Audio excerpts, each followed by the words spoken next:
It starts with a signal, but not a clean one. It's fractured, broken, as if the message itself is fighting for its life just to be heard. It crackles through the radio in an American merchant ship sailing the Malacca Strait, one of the busiest, most crowded sea lanes on the entire planet. This is a place where ships pass so close you can wave to the crew on the other vessel. Nothing here should ever feel isolated. And yet, the voice that comes through the speaker sounds profoundly, terrifyingly alone. All officers, including captain, are dead or dying. There's a pause, just the hiss of static. Then the voice returns, but it's thinner now, weaker. Lying in chart room in bridge. Another pause, this one longer.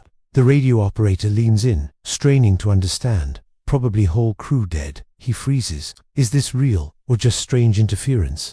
Distress calls are usually frantic, filled with shouting and panic. This one is slow, deliberate, unnervingly calm, and that calm is what makes his blood run cold. He keys the mic, asking for identification. After a delay, a reply comes. Ourang Medan, a Dutch name, maybe Malay. No one on the bridge recognizes it, which is strange in itself. Most ships here are known, tracked, registered, but the chilling message overrides any doubt. Then, a final transmission, just 2 words, whispered into the void. I die. And then, silence. Complete, clean, empty silence where a human voice had just been. The captain, a man who's heard it all, storms tearing ships apart. Men begging for rescue from burning decks, listens to the report and makes a decision instantly. You don't ignore a call like this. An entire crew dead. Something is terribly wrong. The ship turns, slicing through the waves, heading toward the signal's estimated origin.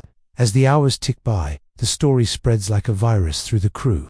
Sailors whisper the fragments to each other in hushed tones. All officers dead. Whole crew dead. I die. The words feel unnatural, like something from a nightmare. No one jokes. The sea is a dangerous place, but it has rules. Fire, storms, explosions. They leave evidence, survivors, signs of a struggle. This implies something else, something that came quickly, silently, and left no one to fight back. The day itself is beautiful. The sun glitters on a calm, gentle sea. The peaceful scenery makes the whole situation feel even more surreal, as if the ocean is in on a terrible secret. And then, they see it. On the horizon, a ship, the Ourang Medan. She's not on fire, not sinking, not broken in two. She's just drifting, a silent vessel on a silent sea. Her decks are empty, no signals, no smoke, no movement. A ghost ship that forgot it was supposed to look like one. Through binoculars, they confirm it. No one on deck, no one at the rails, no sign of life at all. The American captain orders the engines stopped at a safe distance.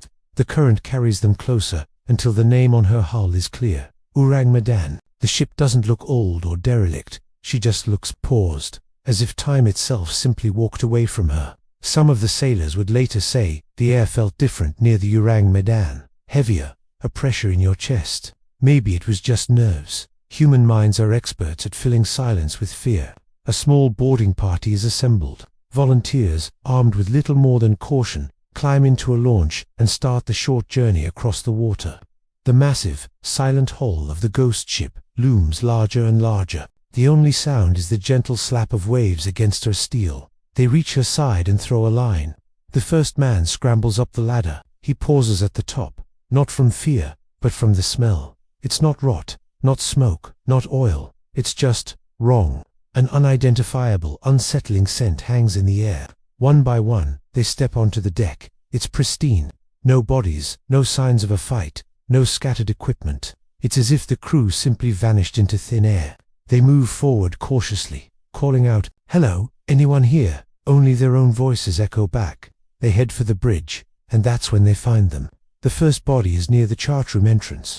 A man on his back, eyes wide open, staring at the sky. There's no wound, no burn, no visible injury. He's just dead. Another lies a few feet away, and another, inside the bridge. It's a scene of silent horror. Men are slumped over their consoles, collapsed in doorways, lying exactly where they fell, and their faces are frozen in a universal expression of sheer terror, mouths agape as if in a silent scream, eyes wide with a shock that was never resolved, hands clenched into tight fists. The boarding party stops, frozen in place. This isn't a disaster they recognize. They push deeper into the ship, and the horror only grows. The radio operator is dead at his station, his hands still reaching for the dial. Below decks, in the mess hall, in the bunks, it's the same story. Body after body, all untouched, all with the same look of horrific surprise on their faces. Even the ship's dog, a small terrier, is found dead on the deck, its teeth bared in a final, frozen snarl at an unseen enemy. The entire crew of the Ourang Medan is dead. The radio message wasn't an exaggeration. It was a final, horrifyingly accurate report. Then, they reached the engine room. It's stiflingly hot, but that's not what's strange. A low hum is still coming from the machinery. The ship isn't completely dead, but as they venture further, a sudden, intense cold washes over them. It's a chilling, unnatural drop in temperature, so severe that they have to retreat. Back on deck, the boarding party leader looks at his men. Their faces are pale. They need to get off this ship, now. The decision is made to tow the Ourang Medan to the nearest port to be investigated properly. They attach a tow line and return to their own vessel, eager to put distance between themselves and the ship of the dead. But the Ourang Medan isn't finished with its secrets. As the tow line goes taut, smoke begins to pour from the ghost ship's lower decks. Not a lot at first, but it quickly thickens. Without warning, a massive explosion rips through the hull. The blast is so powerful it snaps the thick tow line and sends a fireball high into the sky. The Ourang Medan, the ship of horrors, burns with a terrifying intensity. And then, with a final groaning shudder, she slips beneath the waves, taking all of her dead and all of her secrets with her. She sinks into the deep, vanishing forever. What happened on that ship? For years, the story of the Ourang Medan has been one of the greatest maritime mysteries. Was it pirates? A mutiny? Unlikely. There was no evidence of violence, and nothing was stolen. One theory points to a deadly, invisible gas. The ship was rumored to be carrying a secret, unregistered cargo, perhaps containers of nitroglycerin, or even more sinister chemical agents, like potassium cyanide, leaked during the voyage. A sudden release of a nerve agent could explain the rapid deaths and the frozen expressions of terror. The subsequent explosion could have been caused by the unstable cargo igniting. Another, more out-there theory suggests something supernatural. Sailors are a superstitious bunch, and a story this strange fuels the imagination. Was it a curse, a malevolent spirit of the sea? Some have even whispered about UFOs, an alien attack on the high seas. The truth is, we will never know for sure. Every piece of physical evidence was destroyed in that final, fiery explosion. All that remains is the story, the chilling radio message that traveled across the water, and the testimony of the men who stepped aboard a ship of ghosts, only to watch it vanish into the depths. The Ourang Medan is a true ghost story of the sea, a terrifying reminder that some questions are destined to remain unanswered, lost forever to the silence of the ocean. The rescue crew moves deeper into the ship. They walk with the cautious rhythm of people who no longer trust what looks normal. The silence is so complete that the sound of their own boots feels intrusive, like they're violating something sacred or forbidden. Each step echoes softly through the steel corridors, and that echo returns unchanged, empty. It offers no sign that anything else is alive on board. The ship isn't in chaos. That's the second thing that feels wrong. There's no overturned furniture, no smashed equipment, no signs of a struggle, a fire, or a storm. The clocks still run. The lights still glow faintly. The engine telegraph is set to a normal position, as if the crew simply left it that way and never came back. They pass a doorway and glance inside a cabin. A sailor lies on his bunk, fully dressed, boots on, hands folded loosely on his chest. His face is pale, his eyes open, staring at the ceiling. It looks almost ceremonial, as if someone arranged him there. Another sailor lies in a corridor, half-turned, as if he was walking when whatever happened reached him. Another is slumped over a chair in the mess hall, a cup tipped on its side near his hand, a dried liquid pooled on the floor. It's not just that they're dead, it's that they died right where they stood. No one ran, no one barricaded themselves, no one tried to escape. The rescue crew exchange glances. No one says it out loud, but the thought is the same in all of them. Whatever happened was either too fast to react to, or too strange to understand in time. They finally reach the bridge. The captain of the Ourang Medan is there, seated in his chair, one hand resting on the armrest, the other near the edge of the chart table. His eyes are open. His expression is attentive, as if he's still watching the sea. A navigator lies beside the chart table, his fingers touching a ruler that was once used to plot a course. and the radio operator is there too. He's seated at his set, headphones still hanging around his neck. His mouth is open, his eyes fixed on nothing. The rescue crew feels a chill that has nothing to do with the temperature. This is the man who spoke. This is the voice they heard. This is the I die. And now, he is as silent as the rest. They do what they came to do. They check for signs of life, kneeling beside a few of the bodies, pressing fingers to necks, feeling for breath near lips. There's nothing. No pulse, no warmth, no movement. One of the rescuers swallows hard and forces himself to keep working. He opens logbooks. He checks the calendar. He reads the last entries. The ship was on a routine voyage. Nothing remarkable was noted. No warnings. No strange cargo recorded in the visible manifests. Just dates, coordinates, weather observations, fuel consumption, normality. The kind of normality that makes catastrophe so much harder to accept. They make their way toward the engine room. The stairs leading down feel heavier than the stairs up, as if the ship itself resists being explored. The air grows warmer and more humid as they descend. The familiar smell of oil and metal and heat replacing the strange emptiness of the upper decks. The engine room is quiet, too quiet. The engines aren't running, but they're still warm, as if they were shut down recently, not hours or days ago. Gauges are steady, valves are set properly, and the engineer's there. He lies on the floor near a control panel, his arms slightly raised, fingers curved inward, as if he tried to grab something that wasn't there. His face is frozen in an expression that finally looks like fear. Not screaming fear, not panic, but a widening of the eyes, a tightening of the jaw. The face of someone who saw something he did not understand. The rescue crew stands there longer than they intend to. No one wants to be the one who says what they are all thinking. This doesn't look like illness. It doesn't look like poison. It doesn't look like suffocation. There is no blood, no wounds, no smoke damage, no signs of violence. Just a ship full of people who appear to have been switched off. They return to the deck. The sunlight feels wrong after the dimness inside. Too bright, too normal. They gather and speak quietly, urgently. They agree on two things. First, the ship cannot be left drifting. It's a hazard, and whatever happened here must be investigated properly. Second, they do not want to stay aboard her any longer than necessary. A line is secured. A tow is prepared. The Ourang Medan is gently taken in hand by the rescue vessel, like a dangerous animal on a leash. Slowly, she begins to move again, not under her own power, but pulled, passive, obedient. As the distance from her increases slightly, a strange relief settles over the crew. The feeling that something is watching them fades just enough to make breathing easier. They don't notice the first thin curl of smoke. Not at first. It rises from a vent near the forward hold, faint and pale, almost invisible in the sunlight. By the time someone points and shouts, it is already thickening, darkening, growing. Smoke on a ship is never just smoke. It's a message. It's a threat. It is a countdown. Orders are shouted. The tow line is kept taut. Firefighting equipment is prepared. Men run, their boots finally loud and urgent on the deck. They don't know what's burning. They don't know why it's burning. They only know that the ship that was silent a moment ago has decided to speak again. And ships do not speak gently when they choose to speak at all. What really happened aboard the Ourang Medan? Was it a natural event, a chemical leak from a secret cargo, or something beyond our comprehension? The ship's explosion took its secrets to the bottom of the sea, leaving us with one of the most chilling maritime mysteries of all time.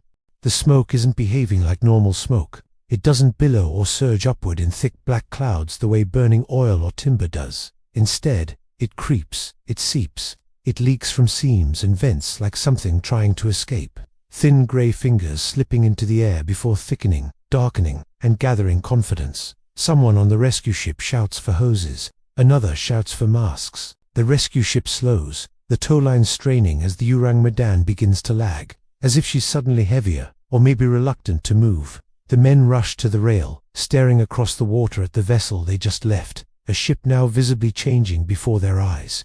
The smoke is strongest near the forward hold, rising in slow, oily spirals.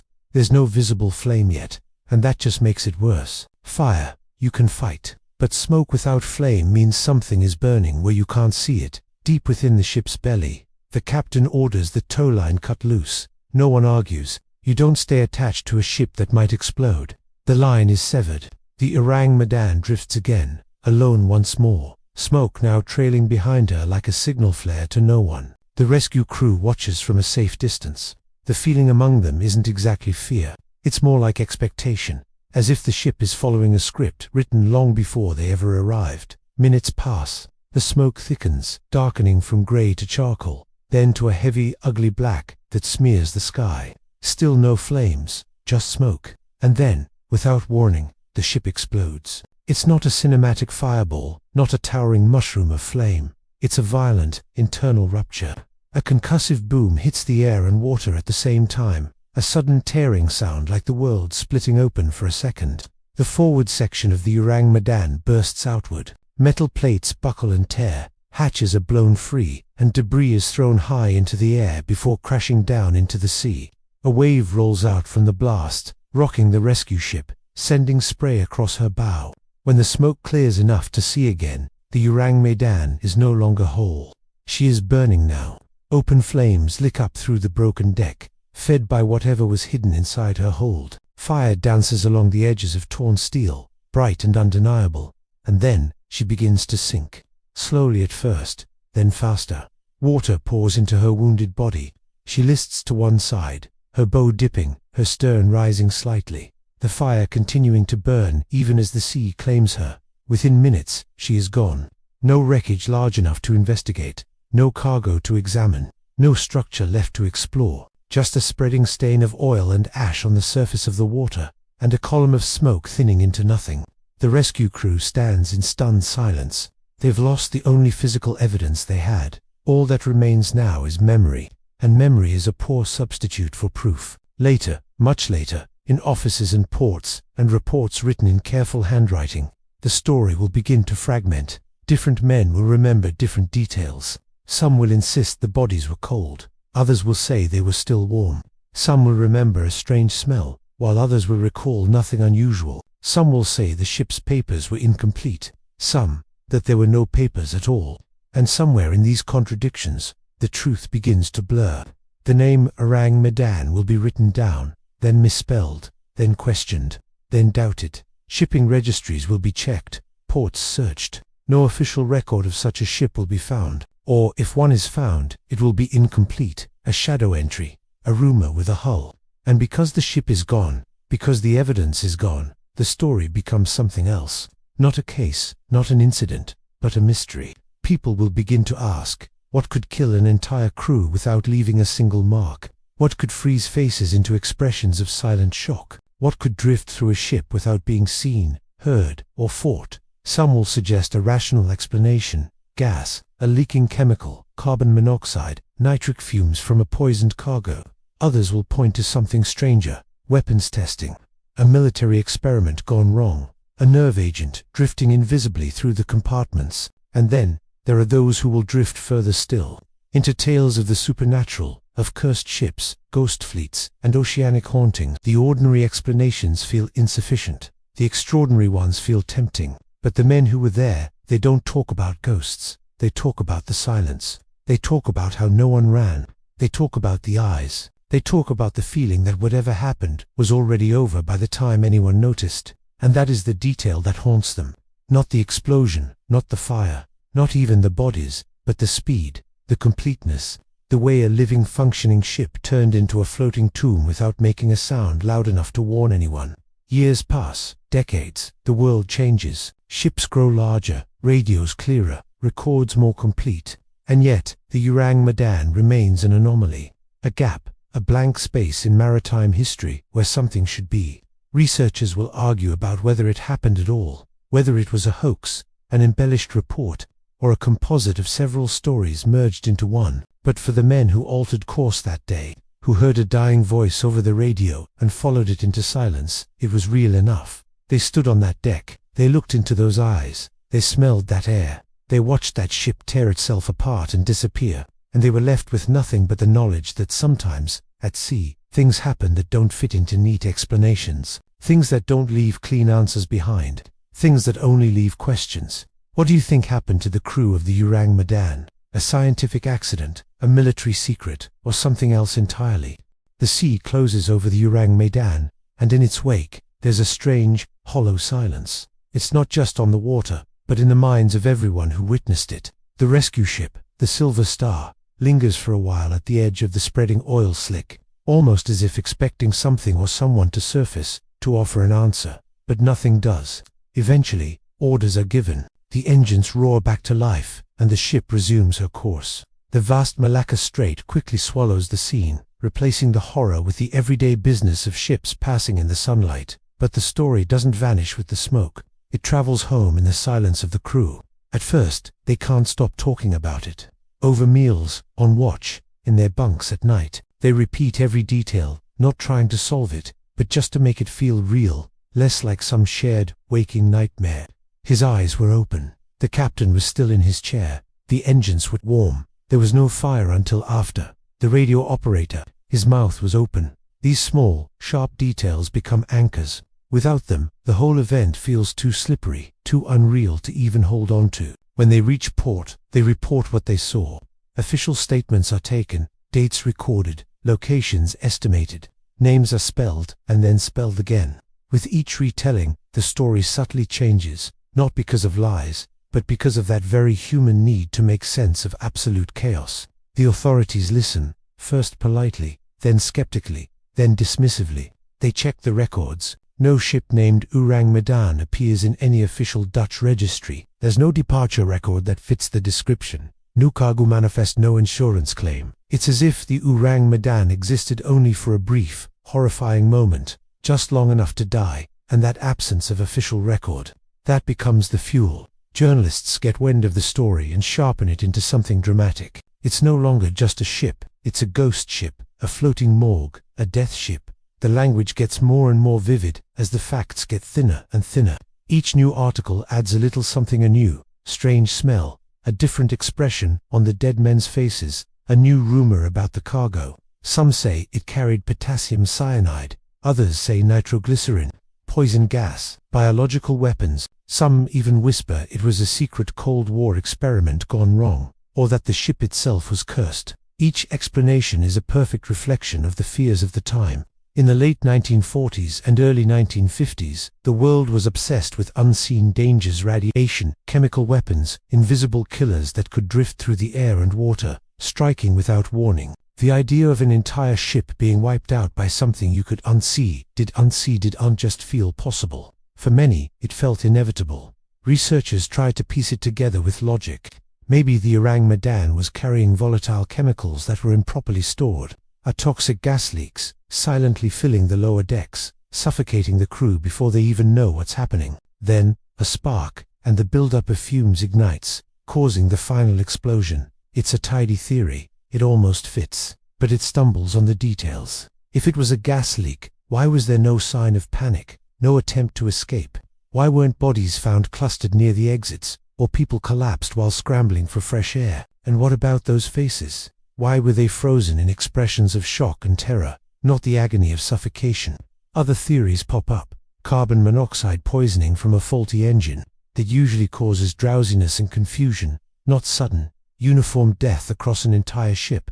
A flash fire that consumed all the oxygen. But the rescuer saw no signs of smoke damage before the ship exploded, poisoned, food or water. But a ship's crew doesn't eat all at once, so they wouldn't die all at once. A mass heart attack triggered by some shared, overwhelming fear.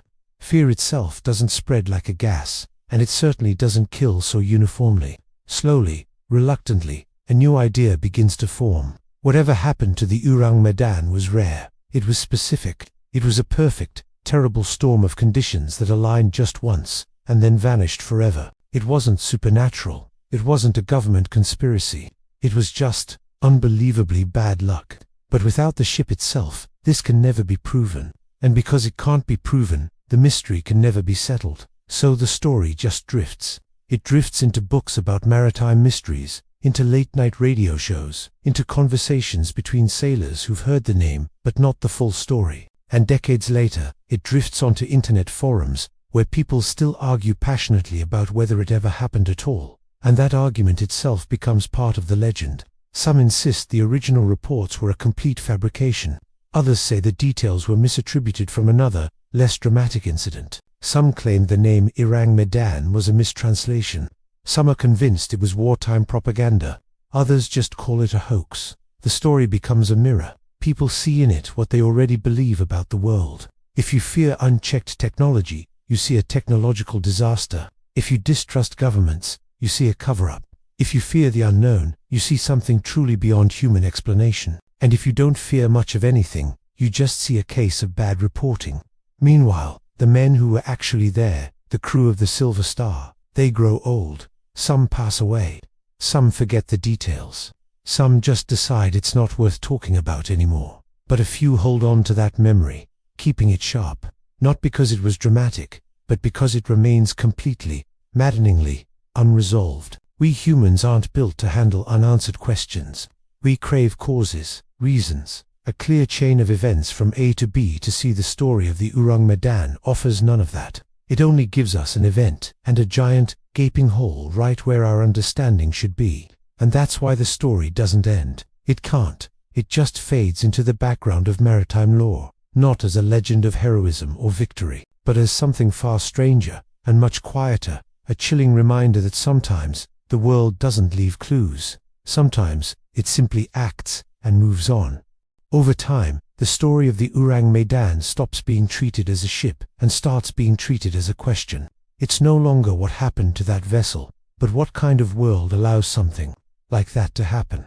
This shift is crucial because it explains why the story survives long after any solid evidence disappears. It's not the incident itself that keeps us captivated, but the profound discomfort it creates, the sense that a normal, predictable system failed in a way that was silent, total, and utterly untraceable. Most disasters leave fingerprints. They leave clues, wreckage, survivors. This one left only a silhouette, and the human mind is exceptionally good at filling silhouettes with meaning. As the years passed, through the 1960s and 70s, the story hardened into a specific, dramatic form. The phrases started to repeat. The distress call became more theatrical. The frozen, terrified faces of the crew became more vivid in the retelling. The cargo became more mysterious, more dangerous. With each retelling, the story sanded away its own uncertainty and replaced it with a confident, chilling narrative. This is how myths are often built from facts, not by adding fantasy, but by systematically subtracting doubt.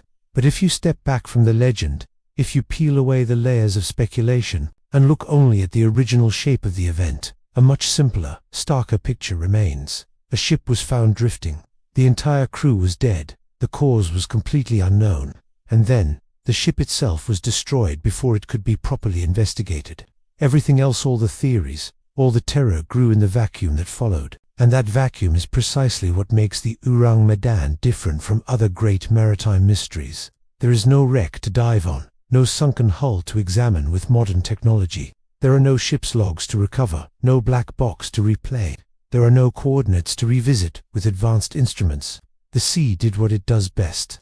It erased. This total erasure makes the idea of a cover-up very attractive, not because there's strong evidence for one, but because it gives the story a villain. It offers a hidden hand, a tangible reason for the mystery.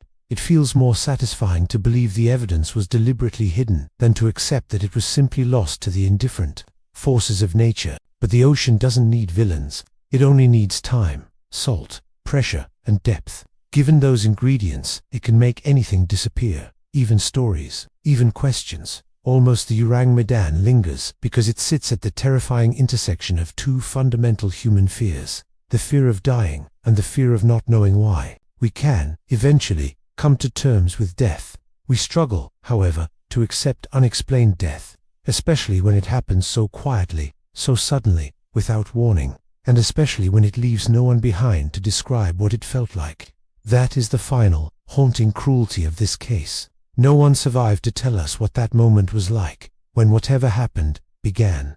Was it instant? Was it confusing? Was there pain? Or was there a strange, sudden peace? We will never know. We only know the aftermath. And the aftermath is strangely, unnervingly calm.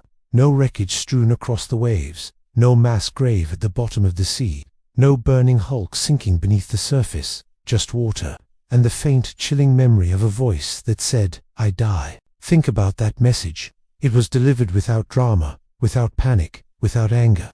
That is the one detail that refuses to fade with time. Not the dead crew, not the explosion, not the elaborate theories. It's the tone the tone of a man speaking his own ending, as if he were merely describing the weather, as if whatever had reached him had also taken something else away. First his urgency, his resistance, his hope, his fear, as if he were not dying, but simply concluding. The story of the Ourang Medan doesn't warn us about the dangers of the sea. It warns us about the dangers of certainty. It reminds us that our explanations for the world are always temporary. Our stories are always incomplete. It shows us that sometimes the world does something and simply doesn't explain itself afterward. We build science to explain. We build law to categorize. We build history to remember. But occasionally, something slips through the cracks of all three. And when it does, it leaves behind not a lesson, but a feeling that the map is not the territory, that the official record is not the same as reality, that what we think we know is not the same as what is. The Ourang Medan is not a ghost ship. It is not a curse. It is not a conspiracy. It is a gap, a blank page inside a book that otherwise seems to make sense. And blank pages are unsettling not because they are empty, but because they suggest that something should be there. Something that was once written, something that mattered, something that is now gone. The ship is gone. The crew is gone. The evidence is gone. But the question remains, and perhaps that is the only honest ending this story can ever have. Not closure, not a neat resolution, but recognition. A recognition that not every story is meant to be solved. Some are meant to be carried forward through time as reminders of humility, of our own limits, of the profound and blurry boundary between what can be known and what can only be remembered. The Ourang Medan crossed that boundary, and in doing so, it left us with a story that doesn't teach us what happened. It teaches us how it feels when we don't know. Thanks for watching. If this story stuck with you, consider subscribing for more explorations into the unknown.